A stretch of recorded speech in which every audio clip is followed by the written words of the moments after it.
ಸೌರಮಂಡಲದ ಕಾರ್ಯವಿಧಾನ ಮನುಷ್ಯನ ದೇಹ ಹೇಗೆ ಕೆಲಸ ಮಾಡುತ್ತೆ ಅನ್ನೋದರಲ್ಲಿ ಮುಖ್ಯ ಪಾತ್ರ ವಹಿಸುತ್ತೆ. ನಿಮ್ಮನ್ನು ಅಸ್ಥಿರಗೊಳಿಸಬಹುದು, ದಾರಿ ತಪ್ಪಿಸಬಹುದು, ನಿಮ್ಮ ಜೀವವನ್ನೇ ತೆಗೆಯಬಹುದು. ಇಲ್ಲ, ಗ್ರಹಗತಿಗಳನ್ನು ನೆಪವಾಗಿ ಬಳಸೋದನ್ನ ಬಿಡಿ. ಕಾಲನೇ ಇಡೀ ಬ್ರಹ್ಮಾಂಡವನ್ನು ಒಂದಾಗಿ ಹಿಡಿದಿಟ್ಟಿರೋದು. ಗುರುತ್ವಾಕರ್ಷಣೆನೂ ಕಾಲದಿಂದಲೇ ಆಗಿರೋದು.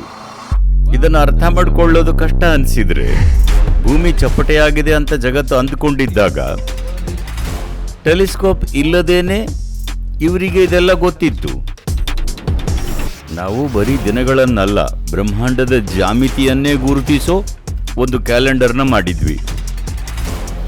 ಅಗತ್ಯವಾದ್ದನ್ನು ಮಾಡಿ ನಿಮ್ಮ ಗ್ರಹಣ ಶಕ್ತಿಯನ್ನು ಹೆಚ್ಚಿಸಿಕೊಂಡ್ರೆ ಆಗ ಗೊತ್ತಾಗುತ್ತೆ. ವಿಷುವತ್ ಸಂಕ್ರಾಂತಿಗೆ ತಲೆಬಾಗ್ತೀನಿ, ಯಾಕಂದರೆ ನನ್ನ ಜೀವನ, ಅದನ್ನು ನನ್ನ ಜೀವನ ಅನ್ನೋದಾದರೆ ಅದು ಅವತ್ತು ಆವಿಯಾಗಿ ಹೋಯಿತು. ನಾನು ವಿಷುವತ್ ಸಂಕ್ರಾಂತಿಯ ಕೂಸು.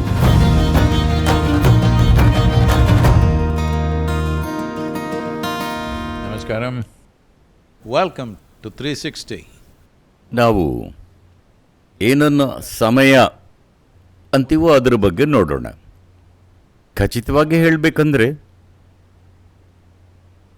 ಮಾನವ ಸಮಾಜದಲ್ಲಿ ಸಮಯದ ಅನುಭವ ಮಾಡಿಸೋ ನಿರ್ದಿಷ್ಟ ಅಂಶ ಅಂದರೆ ಕ್ಯಾಲೆಂಡರ್. ಸಮಯ ಅಂದ ತಕ್ಷಣ ಹೆಚ್ಚಿನವರು ಗಡಿಯಾರ ಅಥವಾ ಕೈಯಲ್ಲಿರೋ ವಾಚ್ ನೋಡ್ತಾರೆ. ಈಗ ಸಾಮಾನ್ಯವಾಗಿ ಫೋನ್ ನೋಡ್ತಾರೆ.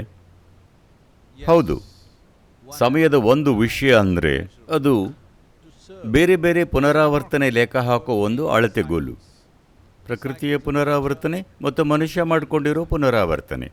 ಅಂದರೆ ನೀವು ಯಾವಾಗ ಆಫೀಸ್ಗೆ ಹೋಗಬೇಕು, ಯಾವಾಗ ಬಿಲ್ ಕಟ್ಟಬೇಕು, ಅಥವಾ ನಿಮ್ಮ EMI ಯಾವಾಗ ಬಾಕಿ ಇದೆ ಅನ್ನೋದು. ದುರದೃಷ್ಟವಶಾತ್ ಈ ಆಧುನಿಕ ಸಮಾಜ ಅಂತ ನಾವೇನು ಕರಿತೀವಿ, ಅದು ಹಣಕಾಸಿನ ಮೇಲೆ ತುಂಬಾ ಅವಲಂಬಿಸಿದೆ. ಸಮಯದ ನಮ್ಮ ಕಲ್ಪನೆ ಪೂರ್ತಿಯಾಗಿ ಹಣಕ್ಕೆ ಸಂಬಂಧಪಟ್ಟ ಕೆಲಸನ ಏನು, ಯಾವಾಗ, ಹೇಗೆ ಮಾಡಬೇಕು ಅನ್ನೋದರ ಮೇಲೆ ನಿರ್ಧಾರ ಆಗ್ತಿದೆ. ನೋಡಿ, ಹೆಚ್ಚಿನವರಿಗೆ ಹೂಗಳು ಯಾವಾಗ ಅರಳುತ್ತವೆ, ಮುಂಗಾರು ಯಾವಾಗ ಬರುತ್ತೆ ಅನ್ನೋದರ ಬಗ್ಗೆ ಅಷ್ಟೇನೂ ಆಸಕ್ತಿ ಇಲ್ಲ. ಹೂವಿನ ಬಗ್ಗೆ ಮಾತಾಡಿದರೆ ಹೂ ಮಾರೋಕೆ ಒಳ್ಳೆಯ ಸಮಯ ಯಾವುದು ಅಂತಾರೆ. ಮುಂಗಾರಿನ ಬಗ್ಗೆ ಮಾತಾಡಿದರೆ ಬಿತ್ತನೆ ಅಥವಾ ಕೊಯ್ಲು ಯಾವಾಗ ಅಂತಾರೆ. ಅಂದರೆ ಎಲ್ಲನೂ ಹಣ ಮತ್ತು ಹೊಟ್ಟೆಪಾಡಿನ ಬಗ್ಗೆ ಆಗಿದೆ. ಈ ಹಣ ಅಥವಾ ಆರ್ಥಿಕತೆ ಬಗ್ಗೆ ನನಗೆ ಯಾವುದೇ ವಿರೋಧ ಇಲ್ಲ. ಆದರೆ ಅಸ್ತಿತ್ವದ ಅಗಾಧ ವಿದ್ಯಮಾನ ಆಗಿರೋ ಸಮಯನ ಬರೀ ವ್ಯವಹಾರ ಲೆಕ್ಕಾಚಾರಕ್ಕೆ ಸೀಮಿತ ಮಾಡೋದು ತುಂಬ ದೊಡ್ಡ ತಪ್ಪು. ಅದು ಕಳೆದ ಕೆಲವು ದಶಕಗಳಿಂದ ನಮ್ಮ ಜೀವನದಲ್ಲಿ ನಡೀತಿದೆ. ಹಣಕಾಸು ಅನ್ನೋದು ಮೂಲತಃ ಹೊಟ್ಟೆಪಾಡಿನ ಬಗ್ಗೆ. ಒಂದು ಕಾಲ ಇತ್ತು, ಹೊಟ್ಟೆಪಾಡು ಅಂದರೆ ಊಟ ವಸತಿ ಆಗಿತ್ತು. ಇವತ್ತು ಊಟ ಮತ್ತು ವಸತಿ ಇನ್ನೂ ವ್ಯವಸ್ಥಿತವಾಗ್ತಿದೆ. ದುರದೃಷ್ಟವಶಾತ್ ತುಂಬ ಕಾಂಪ್ಲಿಕೇಟೆಡ್ ಮತ್ತು ದುಬಾರಿನೂ ಆಗ್ತಿದೆ. ಇವನ್ನೆಲ್ಲ ಹೊಂದಿರೋದು ತಪ್ಪಲ್ಲ, ಆದರೆ ಅವೇ ನಿಮ್ಮ ಜೀವನನ ನಿರ್ಧರಿಸೋ ಅಂಶ ಆಗಬಾರ್ದು. ನೀವು ಎಂಥ ಊಟ ತಿನ್ನಬೇಕು, ಎಂಥ ಬಟ್ಟೆ ಹಾಕಬೇಕು, ಎಂಥ ಮನೆಯಲ್ಲಿ ಇರಬೇಕು ಅನ್ನೋದನ್ನು ಪ್ರತಿಯೊಬ್ಬರು ತಮ್ಮ ಸಾಮರ್ಥ್ಯಕ್ಕೆ ತಕ್ಕನಾಗಿ ಮಾಡ್ಕೋತಾರೆ. ಆದರೆ ಅವು ನಿಮ್ಮನ್ನು ಕಟ್ಟಿ ಹಾಕೋ ವಿಷಯ ಆಗಬಾರ್ದು. ಅವು ನಿಮ್ಮ ಜೀವನಕ್ಕೆ ನೆರವಾಗೋ ಹಾಗೆ ಇರಬೇಕು. ನೀವು ಆಫೀಸ್ಗೆ ನಡ್ಕೊಂಡು ಹೋದ್ರ, ಸೈಕಲ್ ಅಥವಾ ಕಾರ್ನಲ್ಲಿ ಹೋದ್ರ ಅನ್ನೋದು ಅವರ ಹತ್ರ ಎಷ್ಟು ದುಡ್ಡಿದೆ, ಅವರ ಆಯ್ಕೆ ಮತ್ತು ಅವರಿಗೆ ಸಿಕ್ಕುವ ಅವಕಾಶಗಳ ಮೇಲೆ ನಿರ್ಧಾರ ಆಗೋ ವಿಷಯ. ಆದರೆ ಮುಖ್ಯವಾದ ವಿಷಯ ನೀವು ಅಲ್ಲಿಗೆ ತಲುಪಿದ್ರಿ ಅನ್ನೋದು. ಹೇಗೆ ತಲುಪಿದ್ರಿ ಅನ್ನೋದು ಅಷ್ಟೇನೂ ಮುಖ್ಯ ಅಲ್ಲ. ಜೀವನದ ಪ್ರತಿಯೊಂದು ವಿಷಯದಲ್ಲೂ ಹೀಗೆ. ಆದರೆ ಇತ್ತೀಚೆಗೆ ಮುಖ್ಯ ಅಲ್ಲದಿರೋ ವಿಷಯಗಳೇ ಎಷ್ಟು ಪ್ರಾಮುಖ್ಯತೆ ಪಡ್ಕೊಂಡಿವೆ ಅಂದರೆ ಜೀವನದ ಮೂಲ ವಿಷಯಗಳನ್ನು ನಾವು ಪೂರ್ತಿಯಾಗಿ ಮರೆತೇ ಬಿಟ್ಟಿದ್ದೀವಿ. ನೀವು ಗಮನಿಸಿದರೆ ನಿಮಗೆ ಅರ್ಥ ಆಗತ್ತೆ, ಸಮಯ ಹಣಕಾಸಿನ ಬಗ್ಗೆ ಅಲ್ಲ. ಯೋಗಿಗಳು ಯಾವಾಗಲೂ ಕಾಲವನ್ನು ಸೃಷ್ಟಿಯ ಆಧಾರವಾಗಿ ನೋಡಿದ್ದಾರೆ. ಕಾಲ ಯಾವಾಗಲೂ ಉರುಳುತ್ತಾ ಇರುತ್ತೆ, ಅದನ್ನು ಕಟ್ಟಿ ಹಾಕೋಕೆ ಆಗೋಲ್ಲ. ಅದಕ್ಕೆ ಪಾಸ್ ಬಟನ್ ಇಲ್ಲ, ಅಲ್ಲಿ ರಿವೈಂಡ್ ಮಾಡೋಕ್ಕೂ ಆಗಲ್ಲ.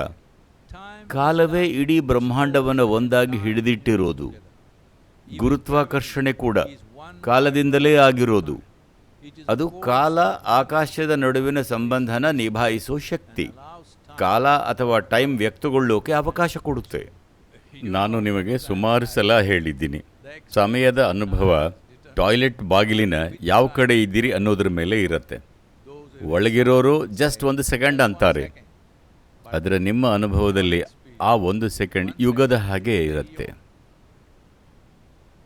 ಸಮಯ ಅಥವಾ ಸಮಯದ ಅನುಭವ ನಮಗೆ ಯಾವ ಥರದ ಅನುಭವ ಆಗ್ತಿದೆ ಅನ್ನೋದ್ರ ಮೇಲೆ ಇರುತ್ತೆ. ನಿಮ್ಮೊಳಗೆ ಅಹಿತಕರವಾದ ಅಥವಾ ತುಂಬ ಒತ್ತಡದ ಸ್ಥಿತಿ ಇದ್ದರೆ ಆಗ ನಿಮಿಷ ವರ್ಷಗಳ ಹಾಗೆ ಅನಿಸತ್ತೆ. ಅದೇ ತುಂಬ ಹಿತವಾದ ಅದ್ಭುತವಾದ ಅನುಭವದಲ್ಲಿದ್ದರೆ ಆಗ ವರ್ಷಗಳು ಸೆಕೆಂಡಿನ ಹಾಗೆ ಅನಿಸತ್ತೆ. ಮನುಷ್ಯನ ಅನುಭವ ಇದು. ಇನ್ನೂ ಮೂಲ ಹಂತದಲ್ಲಿ ನೋಡೋದಾದರೆ, ಯಾವಾಗ ಈ ಕಾಲದ ಶೂನ್ಯ ಸ್ಥಿತಿ ಕಂಪಿಸಿ ಒಂದು ರೂಪವನ್ನು ಪಡೆಯುತ್ತೋ ಆಗ ಭೌತಿಕ ಅಸ್ತಿತ್ವ ಆರಂಭವಾಗುತ್ತೆ. ಈಗ ನಿಮಗೆ ಇದು ಸ್ವಲ್ಪ ಜಾಸ್ತಿ ಆಯಿತು ಅನಿಸಿದರೆ ನೀವು ಸಮಯನ ನಿಮ್ಮೊಳಗೆ ಮತ್ತು ಸುತ್ತಮುತ್ತ ಆಗೋ ಬದಲಾವಣೆಗಳ ಮೂಲಕ ಅನುಭವಿಸ್ತೀರಿ. ಭೂಮಿ 1 ಸಲ ಸುತ್ತಿದ್ರೆ 1 ದಿನ ಅಂತೀವಿ. ಚಂದ್ರ ಭೂಮಿ ಸುತ್ತ 1 ಸಲ ಸುತ್ತಿದ್ರೆ ತಿಂಗಳು ಅಂತೀವಿ. ಭೂಮಿ ಸೂರ್ಯನ ಸುತ್ತ 1 ಸಲ ಸುತ್ತಿದ್ರೆ 1 ವರ್ಷ ಅಂತೀವಿ. ಹೀಗೆ ಭೌತಿಕತೆಯ ಅತಿ ಸಣ್ಣದರಿಂದ ಅತಿ ದೊಡ್ಡದರವರೆಗೆ ಭೌತಿಕ ಜಗತ್ತಿನಲ್ಲಿ ಎಲ್ಲಾನೂ ಸುತ್ತುತ್ತಲೇ ಇರುತ್ತೆ. ಈಗ ಮನುಷ್ಯನ ದೇಹ ಈ ಭೂಮಿಯ ಒಂದು ತುಣುಕು ಮತ್ತು ಈ ಭೂಮಿ ಸೌರಮಂಡಲದ ಒಂದು ಸಣ್ಣ ಕಣ ಅಷ್ಟೇ ಆಗಿರೋದ್ರಿಂದ ಸೌರಮಂಡಲದ ಕಾರ್ಯವಿಧಾನ, ಮನುಷ್ಯನ ಜೀವ ವ್ಯವಸ್ಥೆ ಹೇಗೆ ಕೆಲಸ ಮಾಡುತ್ತೆ ಅನ್ನೋದರಲ್ಲಿ ಬಹುಮುಖ್ಯ ಪಾತ್ರ ವಹಿಸುತ್ತೆ. ನೀವು ಕ್ಯಾಲೆಂಡರ್ ನೋಡಿದರೆ ಇವತ್ತು ಜಗತ್ತಿನ ಬಹುಪಾಲು ಜನ ಗ್ರೆಗೋರಿಯನ್ ಕ್ಯಾಲೆಂಡರ್ ಅನುಸರಿಸ್ತಿದ್ದಾರೆ. ಮತ್ತದು ಒಂದು ದೊಡ್ಡ ಗೋಜಲು. ಅದು ಎಲ್ಲಿಂದ ಬಂತು ಅನ್ನೋದನ್ನು ತಿಳ್ಕೋಬೇಕು. ಅದು ರೋಮನ್ ಸಾಮ್ರಾಜ್ಯದಿಂದ ಬಂದಿದ್ದು. ನೋಡಿ, ಜಗತ್ತಿನಲ್ಲಿ ಸುಮಾರೆಲ್ಲ ವಿಷಯಗಳು ರೋಮನ್ ಸಾಮ್ರಾಜ್ಯದಿಂದಲೇ ಬಂದಿರೋದು ಅಂತ ಹೇಳ್ತಾರೆ. ಯಾಕಂದರೆ ಅದಕ್ಕಿಂತ ಮೊದಲು ಆ ಭಾಗದಲ್ಲಿದ್ದ ಪ್ರತಿಯೊಂದನ್ನು ರೋಮನ್ ಸಾಮ್ರಾಜ್ಯ ನಾಶ ಮಾಡಿತ್ತು. ನಾಶ ಅನ್ನೋ ಪದ ಇವತ್ತು ಜಗತ್ತಿನಲ್ಲಿ ಫೇವರಿಟ್ ಆಗಿದೆ ಅಂತ ಗೊತ್ತು. ಕ್ಯಾಲೆಂಡರ್ನ ಮುಖ್ಯ ಉದ್ದೇಶ ತೆರಿಗೆ ವಸೂಲಿನ ಸುಲಭ ಮಾಡೋದು. ಈ ಕ್ಯಾಲೆಂಡರ್ ಅನ್ನೋ ಪದ ಕ್ಯಾಲೆಂಡೇ ಇಂದ ಬಂದಿದ್ದು. ಕಲ್ ಲೆನ್ ಡೈ ಅಂತ ಉಚ್ಚಾರಣೆ. ಅದು ಸಾಲ ತೀರಿಸಬೇಕಾದ ದಿನ. ಅಂದರೆ ನಾಗರಿಕರು ರೋಮನ್ ಸರ್ಕಾರಕ್ಕೆ ತೆರಿಗೆ ಕಟ್ಟಬೇಕಾದ ದಿನ. ಇದು ಮಾರ್ಕೆಟ್ಗಾಗಿ ಮಾಡಿರೋ ಒಂದು ಕ್ಯಾಲೆಂಡರ್. ಇದು ಲೆಕ್ಕದ ಅನುಕೂಲಕ್ಕಾಗಿ ಮಾಡಿದ್ದಷ್ಟೇ. ಅದು ಬ್ರಹ್ಮಾಂಡವನ್ನು, ಗ್ರಹ ನಕ್ಷತ್ರಗಳನ್ನು ಗಣನೆಗೆ ತಗೊಂಡಿಲ್ಲ. ಇದು ಮನುಷ್ಯನಲ್ಲಾದ ಒಂದು ಮಾನಸಿಕ ಬದಲಾವಣೆ ಅಷ್ಟೇ. ನೀವು 2000 ವರ್ಷಗಳ ಹಿಂದೆ ಬ್ಯಾಂಕರ್ ಅಥವಾ ಅಕೌಂಟೆಂಟ್ ಆಗಿದ್ದರೆ ನೆರವಾಗ್ತಿತ್ತು. ಆದರೆ ಮನುಷ್ಯನ ಅನುಭವದ ದೃಷ್ಟಿಯಿಂದ ಇದು ಅಪೂರ್ಣವಾಗಿದೆ. ಈ ಜೀವ ವ್ಯವಸ್ಥೆ ವಿಶಾಲ ಬ್ರಹ್ಮಾಂಡದ, ಅದರಲ್ಲೂ ಮುಖ್ಯವಾಗಿ ಸೂರ್ಯ, ಚಂದ್ರ ಮತ್ತು ಭೂಮಿ, ಈ 3ರ ಪ್ರತಿಬಿಂಬ ಆಗಿದೆ ಅನ್ನೋದನ್ನು ಇದು ಪೂರ್ತಿಯಾಗಿ ನಿರ್ಲಕ್ಷಿಸುತ್ತೆ. ನೀವು ಪೂರ್ವ ದೇಶಗಳಲ್ಲಿ ಬಳಸ್ತಿದ್ದ ಕ್ಯಾಲೆಂಡರ್ಗಳನ್ನು ನೋಡಿದರೆ, ವಿಶೇಷವಾಗಿ ಭಾರತೀಯ ಪಂಚಾಂಗವನ್ನು ನೋಡಿದರೆ, ಅದು ಪೂರ್ತಿ ಬೇರೆಯೇ ದೃಷ್ಟಿಕೋನ ಹೊಂದಿದೆ. ಈ ಪಂಚಾಂಗನ ತಯಾರು ಮಾಡಿದ ಹಿಂದಿನ ಜ್ಞಾನಿಗಳಿಗೆ ತೆರಿಗೆ ವಸೂಲಿ ಮಾಡೋದರಲ್ಲಿ ಆಸಕ್ತಿ ಇರಲಿಲ್ಲ. ಅವರಿಗೆ ಮನುಷ್ಯನ ವಿಕಸನದಲ್ಲಿ ಆಸಕ್ತಿ ಇತ್ತು. ಮನುಷ್ಯನ ಈ ಜೀವನ ಪ್ರಕ್ರಿಯೆ ಪ್ರತ್ಯೇಕ ಗುಳ್ಳೆಯಲ್ಲ ಅಂತ ಗೊತ್ತಿತ್ತು. ಸುಮಾರು 8ರಿಂದ 12 ಸಾವಿರ ವರ್ಷಗಳ ಹಿಂದೆ ಮೊದಲ ಪಂಚಾಂಗವನ್ನು ತಯಾರು ಮಾಡಲಾಯಿತು. ಅದ್ಭುತವಾದ ವಿಷಯ ಅಂದರೆ ಅದನ್ನು ಆಮೇಲೆ ಯಾವುದೇ ರೀತಿಯಲ್ಲೂ ತಿದ್ದಬೇಕಾಗಲಿಲ್ಲ. ಯಾಕಂದರೆ ಇದು ಲೆಕ್ಕಾಚಾರ ಅಲ್ಲ. ಇದು ಬ್ರಹ್ಮಾಂಡ ಮತ್ತು ನಮ್ಮ ಸೌರಮಂಡಲವನ್ನು ಗಮನಿಸಿ ನಾವು ಕಂಡುಕೊಂಡ ಸಂಗತಿ. ನಾವು ಊಹೆ ಮಾಡಿಕೊಂಡು ಲೆಕ್ಕಾಚಾರ ಹಾಕ್ತಿದ್ದೀವಿ ಅಂತಲ್ಲ. ಹಲವು ಸಂಗತಿಗಳನ್ನು ಗಮನಿಸಿದ್ರಿಂದ ಇದು ಬಂದಿದ್ದು. ಹೀಗೆ ಗಮನಿಸಿ ನೋಡಿದರೆ ನೀವು ದಿನವಿಡೀ ನಿಮ್ಮ ಅಪಾರ್ಟ್ಮೆಂಟ್ನಲ್ಲೋ ಅಥವಾ ನಿಮ್ಮ ಆಫೀಸ್ ಅನ್ನೋ ಗೂಡಲ್ಲಿ 25 ಡಿಗ್ರಿ ಸೆಂಟಿಗ್ರೇಡ್ AC ಯಾವಾಗಲೂ ಮುದುರಿಕೊಂಡು ಕೂತಿದ್ರೂ, ಬ್ರಹ್ಮಾಂಡದಲ್ಲಿ ಕೊನೆ ಪಕ್ಷ ಸೌರಮಂಡಲದಲ್ಲಿ ಏನೇ ನಡೆದರೂ, ಈ ಭೂಮಿ ಮೇಲೆ ಏನೇ ಆದರೂ ಅದು ನಿಮ್ಮ ಜೀವ ವ್ಯವಸ್ಥೆಯ ಮೇಲೆ ಪ್ರಭಾವ ಬೀರುತ್ತೆ. ಅಗತ್ಯವಾದ್ದನ್ನು ಮಾಡಿ ನಿಮ್ಮ ಗ್ರಹಣ ಶಕ್ತಿಯನ್ನು ಹೆಚ್ಚಿಸಿಕೊಂಡ್ರೆ ಮನುಷ್ಯನ ಜೀವ ವ್ಯವಸ್ಥೆ ಅಗಾಧ ಬ್ರಹ್ಮಾಂಡದ ಒಂದು ಸಣ್ಣ ಪ್ರತಿರೂಪ ಅಂತ ಗೊತ್ತಾಗುತ್ತೆ. ಯೋಗ ವಿಜ್ಞಾನದಲ್ಲಿ ನಾವು ಅಂಡ, ಪಿಂಡಾಂಡ ಮತ್ತು ಬ್ರಹ್ಮಾಂಡ ಅಂತೀವಿ. ಜೀವವನ್ನು ರೂಪಿಸೋ ಮೂಲ ವಸ್ತು ಮನುಷ್ಯ ಮತ್ತು ಬ್ರಹ್ಮಾಂಡ. ಇವು ಒಂದೇ ಸಂಗತಿಯ ಮೂರು ವಿಭಿನ್ನ ರೂಪಗಳು. ಅವೆಲ್ಲವೂ ಕಾಲದ ಒಂದೇ ಲಯದಲ್ಲಿವೆ. ಈಗ ಇದಕ್ಕೆ ಒಂದು ಒಳ್ಳೆಯ ಉದಾಹರಣೆ ಕೊಡಬೇಕು ಅಂದರೆ ಸಂಖ್ಯೆ 108. 108. ದೇಹದಲ್ಲಿರೋ 114 ಚಕ್ರಗಳಲ್ಲಿ 2 ಚಕ್ರಗಳು ದೇಹದ ಹೊರಗಿವೆ, ಅಂದರೆ ದೈಹಿಕ ಚೌಕಟ್ಟಿನ ಹೊರಗೆ. ದೈಹಿಕ ಚೌಕಟ್ಟಿನ ಒಳಗಿರೋ 112 ಚಕ್ರಗಳಲ್ಲಿ ನಿಜವಾಗಿಯೂ ಕೆಲಸ ಮಾಡಬೇಕಿರೋದು ಬರೀ 108ರ ಮೇಲೆ ಮಾತ್ರ. ನೀವೇನಾದರೂ ಈ 108 ಚಕ್ರಗಳನ್ನು ಸಕ್ರಿಯಗೊಳಿಸಿದರೆ ಉಳಿದ 4 ತಾವಾಗಿಯೇ ತೆರೆದುಕೊಂಡು ಸಕ್ರಿಯವಾಗುತ್ತವೆ. ಇದಕ್ಕಾಗಿ ಸಾಂಪ್ರದಾಯಿಕವಾಗಿ ನೀವು ರುದ್ರಾಕ್ಷಿ ಅಥವಾ ಯಾವುದೇ ರೀತಿಯ ಮಾಲೆ ಧರಿಸಿದರೆ, ಪಾಶ್ಚಿಮಾತ್ಯ ದೇಶಗಳಲ್ಲಿ ನೆಕ್ಲೆಸ್ ಅಂತಾರೆ, ಅದರಲ್ಲಿ 108 ಮಣಿಗಳಿರುತ್ತವೆ. ಇದನ್ನು ಜಪ ಮಾಡೋಕ್ಕೆ ಬಳಸ್ತಾರೆ. ನೀವು ಮಂತ್ರ ಜಪಿಸಿದರೆ ಅಥವಾ ದೇವಸ್ಥಾನದ ಸುತ್ತ ಪ್ರದಕ್ಷಿಣೆ ಹಾಕಿದರೆ ಅದು 108 ಸಲ ಆಗಿರುತ್ತೆ. ಯಾಕಂದರೆ ಒಬ್ಬ ವ್ಯಕ್ತಿ ತನ್ನ ಈ ಜೀವ ವ್ಯವಸ್ಥೆಯ ಮೇಲೆ ಸಂಪೂರ್ಣ ಪ್ರಭುತ್ವ ಸಾಧಿಸಬೇಕು ಅಂದರೆ ಅಲ್ಲಿ 108 ಸಂಗತಿಗಳಿರುತ್ತವೆ. ಇದು ಸೌರಮಂಡಲದಲ್ಲಿ ಅದ್ಭುತವಾಗಿ ವ್ಯಕ್ತವಾಗಿದೆ, ಅಥವಾ ಸೌರಮಂಡಲದಿಂದ ನಮ್ಮ ಜೀವ ವ್ಯವಸ್ಥೆಯ ಮೇಲೆ ಅದ್ಭುತವಾಗಿ ಅಚ್ಚಾಗಿದೆ ಅಂತ ಹೇಳಬಹುದು. ಸೂರ್ಯನ ವ್ಯಾಸ ಭೂಮಿಯ ವ್ಯಾಸಕ್ಕಿಂತ 108 ಪಟ್ಟು ಹೆಚ್ಚಿದೆ. ಸೂರ್ಯ ಮತ್ತು ಭೂಮಿ ಮಧ್ಯೆ ಇರೋ ದೂರ ಸೂರ್ಯನ ವ್ಯಾಸದ 108 ಪಟ್ಟು ಇದೆ. ಚಂದ್ರ ಮತ್ತು ಭೂಮಿಯ ಮಧ್ಯೆ ಇರೋ ದೂರ ಚಂದ್ರನ ವ್ಯಾಸದ 108 ಪಟ್ಟು ಇದೆ. ಎಷ್ಟು ಅದ್ಭುತ ಅಲ್ವಾ? ನಮ್ಮ ಸುತ್ತ ಇರೋ ಸೃಷ್ಟಿಯಲ್ಲಿ ನಾವು ಅನ್ವೇಷಿಸುತ್ತಿರೋ ಬಾಹ್ಯಾಕಾಶದಲ್ಲಿ ಇರೋ ಈ ಗಣಿತ ನಮ್ಮ ಜೀವ ವ್ಯವಸ್ಥೆಯಲ್ಲೂ ಕಾಣಿಸಿಕೊಂಡಿದೆ. ನೀವು ಇದರ ಮೇಲೆ ಸಾಕಷ್ಟು ಗಮನ ಹರಿಸಿದರೆ ಸೌರಮಂಡಲದ ಪೂರ್ತಿ ಜ್ಯಾಮಿತಿ ಮತ್ತು ಗಣಿತ ಇಲ್ಲೇ ನಮ್ಮ ಮುಂದೇನೇ ಇದೆ. ಇದೆಲ್ಲವನ್ನ ಭಾರತದ ಯೋಗಿಗಳು ಮತ್ತು ಜ್ಞಾನಿಗಳು ಗೆಲಿಲಿಯೋ ಹುಟ್ಟೋದಕ್ಕಿಂತ ಮೊದಲೇ ಗುರುತಿಸಿದ್ರು. ಜಗತ್ತೆಲ್ಲ ಭೂಮಿ ಚಪ್ಪಟೆಯಾಗಿದೆ ಅಂತ ಅಂದುಕೊಂಡಿದ್ದಾಗ ಈ ಜನರು ಭೂಮಿ ಮತ್ತು ಚಂದ್ರನ ನಡುವಿನ ದೂರ, ಭೂಮಿ ಮತ್ತು ಸೂರ್ಯನ ನಡುವಿನ ದೂರ, ಚಂದ್ರನ ಭ್ರಮಣೆ ಮತ್ತು ಭೂಮಿಯ ಭ್ರಮಣೆಗಳ ನಡುವಿನ ಸಂಬಂಧ ಅದು ಹೇಗೆ ಕೆಲಸ ಮಾಡತ್ತೆ ಅನ್ನೋದನ್ನು ಕರೆಕ್ಟಾಗಿ ಲೆಕ್ಕ ಹಾಕಿದ್ರು. ಆಶ್ಚರ್ಯದ ವಿಷಯ ಅಂದರೆ ಆಧುನಿಕ ವಿಜ್ಞಾನದಲ್ಲಿ ಅದನ್ನು ಈಗ 20ನೇ ಶತಮಾನದಲ್ಲಿ ಹೇಳ್ತಿದ್ದಾರೆ. ಅಲ್ಲದೆ ಭೂಮಿ ತಿರುಗೋದ್ರಲ್ಲಿ ಅಕ್ಷಭ್ರಮಣೆ ಅಂತ ಇದೆ. ಈ ವಿಷಯದ ಮೇಲೆ ನಾವು ಆಮೇಲೆ ಮಾತಾಡೋಣ. ಇಂಥ ಸಾಕಷ್ಟು ವಿಷಯಗಳನ್ನು ನಾವು ಗುರುತಿಸಿರೋದ್ರಿಂದ ಈ ನಾಗರಿಕತೆಯಲ್ಲಿ ಒಂದು ಪಂಚಾಂಗವನ್ನು ಮಾಡಿದ್ವಿ. ಇದು ಬರೀ ದಿನಗಳನ್ನಷ್ಟೇ ಅಲ್ಲದೆ ಬ್ರಹ್ಮಾಂಡದ ಜಾಮಿತಿಯನ್ನು ಗುರುತಿಸುತ್ತೆ ಮತ್ತು ಅದರೊಂದಿಗೆ ನಮ್ಮನ್ನು ಹೇಗೆ ಹೊಂದಿಸಿಕೊಳ್ಳಬಹುದು ಅಂತ ತಿಳಿಸುತ್ತೆ. ನಮ್ಮ ಭಾರತೀಯ ಪಂಚಾಂಗದಲ್ಲಿ ಗುರುತಿಸೋ ಈ 9 ಗ್ರಹಗಳಲ್ಲಿ ಅಥವಾ ನವಗ್ರಹ ಅಂತ ನಾವೇನು ಕರಿತೀವಿ, ಅದರಲ್ಲಿ ರಾಹು ಮತ್ತು ಕೇತು ಇವೆ. ಅವು ನಿಜಕ್ಕೂ ಅಲ್ಲಿರೋ ಗ್ರಹ ಅಥವಾ ಉಪಗ್ರಹಗಳಲ್ಲ. ಅದು ಚಂದ್ರ ತಗೊಳ್ಳೋ ಒಂದು ನಿರ್ದಿಷ್ಟ ಸ್ಥಾನ. ಅಲ್ಲಿ ಚಂದ್ರ ಅಥವಾ ಸೂರ್ಯನ ಒಂದು ಭಾಗ ಮರೆಯಾಗತ್ತೆ. ಅಂದರೆ ಚಂದ್ರ ಭೂಮಿ ಸುತ್ತ ತಿರುಗೋವಾಗ ಅದರ ಉತ್ತರ ಮತ್ತು ದಕ್ಷಿಣ ಬಿಂದು ಒಂದು ನಿರ್ದಿಷ್ಟ ಸ್ಥಾನದಲ್ಲಿರೋದರಿಂದ ಭಾಗಶಃ ಅಥವಾ ಪೂರ್ಣಗ್ರಹಣಕ್ಕೆ ಕಾರಣವಾಗುತ್ತೆ.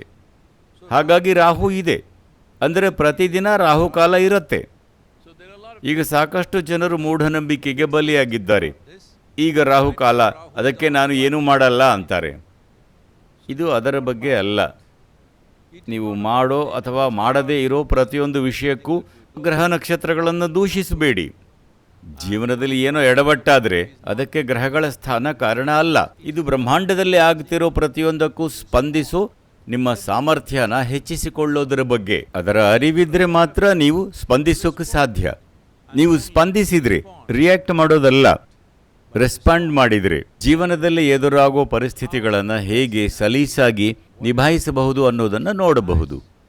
ತಮ್ಮ ಜೀವನದಲ್ಲಿ ಸೂರ್ಯನ ಸುತ್ತ ಭೂಮಿ ಸುತ್ತೋ ದಿಕ್ಕನ್ನು ಸಡನ್ನಾಗಿ ಬದಲಾಯಿಸೋಕ್ಕಾಗಲ್ಲ, ಆದರೆ ಅದನ್ನು ಹೇಗೆ ಬಳಸ್ಕೊಳ್ಳೋದು ಅಂತ ನೋಡಬಹುದು. ಬ್ರಹ್ಮಾಂಡ ಕೆಲಸ ಮಾಡೋ ವಿಧಾನ ಊಹಿಸೋಕ್ಕೂ ಆಗದಷ್ಟು ಸಂಕೀರ್ಣ. ಅದಕ್ಕೆ ನಿಮ್ಮನ್ನು ಹೊಂದಿಸಿಕೊಂಡ್ರೆ ಅದು ನಿಮಗಾಗಿ ಕೆಲಸ ಮಾಡುತ್ತೆ. ಜೀವನ ಆಟದಂತಾಗುತ್ತೆ. ಅದರ ಮೇಲೆ ಸವಾರಿ ಮಾಡ್ತೀರಿ. ನೀವೇನಾದರೂ ಅದಕ್ಕೆ ಹೊಂದಿಕೊಳ್ಳದಿದ್ದರೆ ನಿಮ್ಮ ವಿರುದ್ಧವಾಗಿ ಕೆಲಸ ಮಾಡುತ್ತೆ, ಅಥವಾ ಅದೇ ಕಾಲಚಕ್ರ ನಿಮ್ಮನ್ನು ಹೊಸಕ್ಕೆ ಹಾಕುತ್ತೆ. ಬ್ರಹ್ಮಾಂಡ ನಿಮ್ಮ ಪರವಾಗಿ ಕೆಲಸ ಮಾಡಬೇಕಾ ಅಥವಾ ವಿರುದ್ಧವಾಗ? ನೋಡಿ, ಅದು ನಿಮ್ಮ ಪರವಾಗೂ ಮಾಡಲ್ಲ, ವಿರುದ್ಧವಾಗೂ ಮಾಡಲ್ಲ. ಅದು ಹೇಗೆ ಕೆಲಸ ಮಾಡಬೇಕೋ ಹಾಗೆ ಕೆಲಸ ಮಾಡ್ತಿದೆ. ಸೃಷ್ಟಿಯ ಜೊತೆ ನೀವು ಲಯಗೊಳ್ಳಬೇಕು. ಸೃಷ್ಟಿಯ ಜೊತೆ ಲಯಗೊಂಡ್ರೆ ನೀವು ಯೋಗದಲ್ಲಿದ್ದೀರಿ ಅಂತ.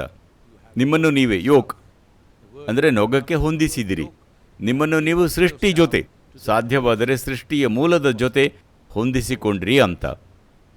ಈ ಅಗಾಧ ಬ್ರಹ್ಮಾಂಡ ಮತ್ತು ಸೌರಮಂಡಲದ ದೃಷ್ಟಿಯಿಂದ ಭಾರತೀಯ ಪಂಚಾಂಗದಲ್ಲಿ ಹಲವು ಹಂತಗಳಿವೆ. ಆದರೆ ನಾವು ಆ ಸರಳ ರೂಪನ ನೋಡೋಣ. ಅಂದರೆ ಚಾಂದ್ರ ಸೌರ ಪಂಚಾಂಗ. ಇದು ಮೂಲಭೂತವಾಗಿ ಸೂರ್ಯ, ಚಂದ್ರ ಮತ್ತು ಭೂಮಿಯ ಚಲನೆಗೆ ಸಂಬಂಧಪಟ್ಟಿರೋದು. ಭಾರತದ ಬೇರೆ ಬೇರೆ ಪ್ರದೇಶಗಳಲ್ಲಿ ಪಂಚಾಂಗದ ಬೇರೆ ಬೇರೆ ವರ್ಷನ್ಗಳನ್ನು ಅನುಸರಿಸ್ತಾರೆ.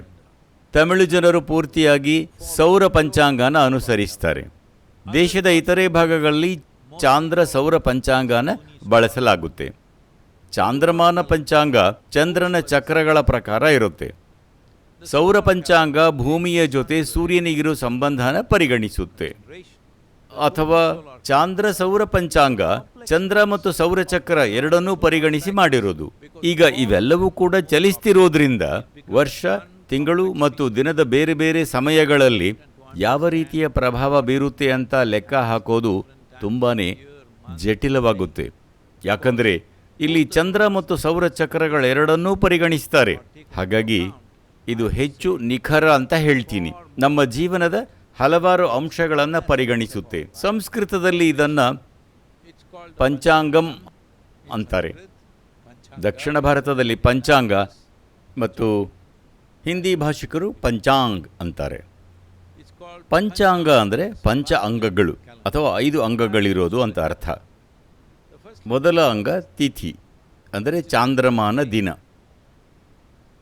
ಎರಡನೇ ಅಂಗ ವಾರ ಅಂದರೆ ಸೂರ್ಯ, ಚಂದ್ರ, ಹೀಗೆ 7 ಆಕಾಶಕಾಯಕ್ಕೆ ಸಂಬಂಧಿಸಿದ್ದು. ಮೂರನೇ ಅಂಗ ನಕ್ಷತ್ರ ಅಂದರೆ 27 ನಕ್ಷತ್ರ ಪುಂಜಗಳಲ್ಲಿ ಚಂದ್ರನ ಸ್ಥಾನ. ನಾಲ್ಕನೆಯ ಅಂಗ ಯೋಗ ಅಂದರೆ ಸೂರ್ಯ ಮತ್ತು ಚಂದ್ರನ ಚಲನೆಯನ್ನು, ಇದು ಜಟಿಲವಾದ ವಿಷಯ, ಸೂರ್ಯ ಮತ್ತು ಚಂದ್ರನ ಚಲನೆನ ಈ ಭೂಮಿಯ ಸಂಬಂಧದಲ್ಲಿ ಲೆಕ್ಕ ಹಾಕೋದು. ಮತ್ತು ಐದನೆಯ ಅಂಗ ಕರಣ, ನಿರ್ದಿಷ್ಟವಾದ ಶುಭ ಸಮಯ.